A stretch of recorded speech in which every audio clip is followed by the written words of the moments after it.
পরবর্তী নির্দেশনা না দেওয়া পর্যন্ত আমেরিকান নাগরিকদের লুকিয়ে থাকার পরামর্শ দিয়েছে কাতারের দোহায় অবস্থিত মার্কিন দূতাবাস।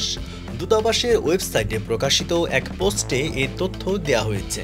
স্থানীয় সময় রোববার দূতাবাসটি এক সতর্কবার্তায় জানায়, সতর্কতা হিসেবে আমরা কাতারে অবস্থানরত মার্কিন নাগরিকদের পরবর্তী নির্দেশ না দেওয়া পর্যন্ত যেখানে আছেন সেখানেই অবস্থান করতে বলছি।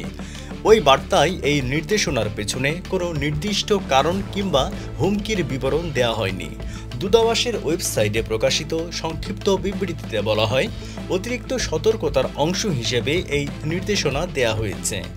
এদিকে এই সতর্কতা এসেছে এমন এক সময় যখন ইরান ও ইসরায়েলের মধ্যে চলমান সংঘাত গোটা অঞ্চল জুড়ে ছড়িয়ে পড়ার শঙ্কা তৈরি করছে।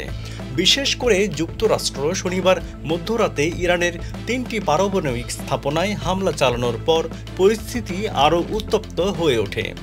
এর জেরে ইরান যে মধ্যপ্রাচ্যের মার্কিন ঘাঁটিগুলোর প্রতি পাল্টা পদক্ষেপ নিতে পারে এমন আশঙ্কা থেকেই কাতারে এই সতর্কতা জারি হয়েছে বলে ধারণা করা হচ্ছে।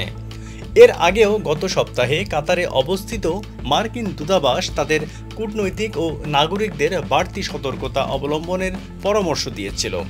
কাতার দীর্ঘদিন ধরে যুক্তরাষ্ট্রের অন্যতম ঘনিষ্ঠ নিরাপত্তা মিত্র।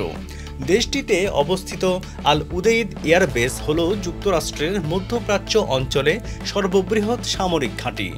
এই ঘাঁটি থেকেই যুক্তরাষ্ট্র তাদের আঞ্চলিক বিমান অভিযান এবং নিরাপত্তা তৎপরতার বড় একটি অংশ পরিচালনা করে থাকে।